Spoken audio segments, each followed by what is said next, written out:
Filing legal paperwork can be confusing and time-consuming.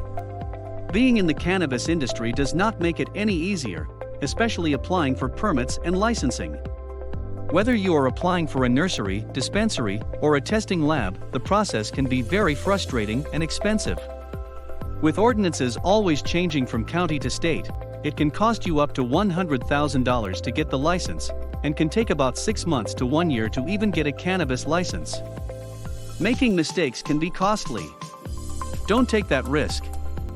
Cannabis Clearwater can guide you through this important process with getting permits and licensed.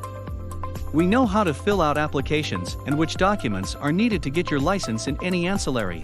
We have experience with permits and licensing for cultivation, dispensary, distribution and transportation, manufacturing, nursery, laboratory testing.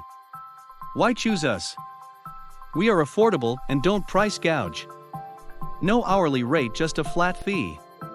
No hidden costs. We guide you through the whole process and prepare you for inspections. Evaluate your facility for cost efficiency improvements.